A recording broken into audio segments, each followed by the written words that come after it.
Hello les super pros et les membres de la formation Pro Skate, j'espère que vous avez bien de faire pour ce récap. Alors là on va faire un récap de mon skate, ça fait 7 mois que je le skate et je vais vous dire quelles sont les sensations. Donc on a le skate qui est pas mal limé, c'est hyper important d'avoir de limé pour le garder en bon état. Mais après 7 mois on peut voir qu'il n'y a pas trop de pète, c'est assez propre, donc ça c'est super de le conserver. On a, quand on serre trop les vis ou on replaque trop fort sur le skate, ça peut arriver que là vous commencez à avoir des fissures au bout de quelques semaines ou quelques mois. Si vous replaquez trop fort sur le tail et trop fort à contrepoids, ça risque de se soulever un peu et d'avoir des mini craquements.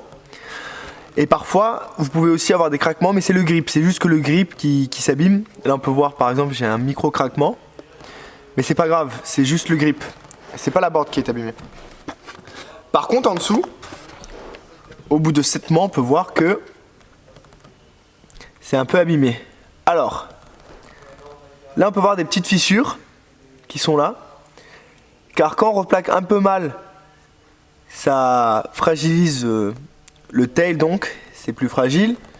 Et ce qu'on peut voir aussi, c'est que par exemple, si vous forcez trop sur les vis, vous pouvez aussi fragiliser votre tail et faire ensuite des craquements. Donc ça aussi c'est pas terrible.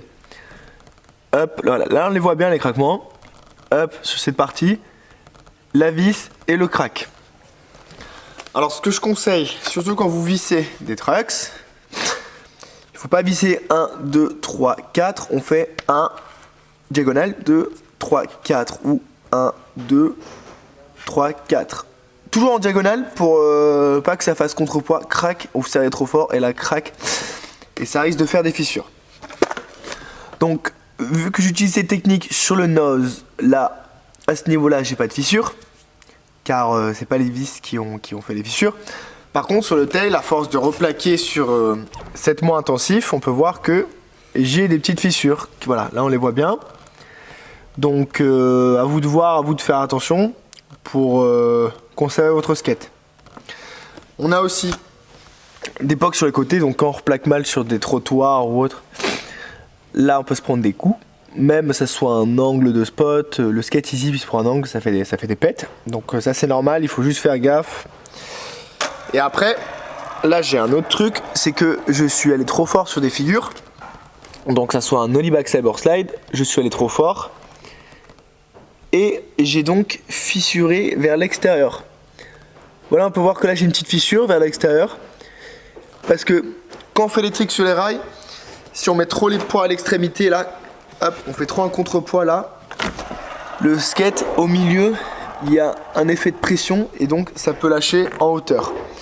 Donc pareil, il faut bien faire attention et n'hésitez pas de vous alléger pour éviter ce genre de problème. Comme ça, si vous êtes plus allégé, plus léger, vous avez moins de probabilité que ça vous arrive. J'avais aussi mis des rails qui sont là. On les a enlevés, donc ça a enlevé un peu de bois. Mais ça c'est pas grave, c'est juste, ça va pas du tout jouer sur la solidité et la fragilité de la board. Donc on peut voir que même quand on met des vis, on enlève des vis sur des rails. Hop, ça fait des petits trous, mais c'est pas ça qui a joué sur la fragilité de la board. Pour ma part, je mets des rails parce que j'aime bien glisser en courbe. Mais en street, je les recommande pas du tout. Car en street, vous avez besoin d'avoir un skate normal. Le rail, c'est uniquement pour les copings et les margelles si vous voulez glisser plus. Et encore, c'est bien, mais c'est vraiment pas ce que je vous recommande obligatoire. Voilà, donc n'hésitez pas si vous avez des questions, je suis disponible pour vous éclaircir encore si vous avez d'autres questions. Donc ça, c'est cool. Je vous retrouve dans les prochaines vidéos de la formation et je vous dis donc merci à vous et à très vite.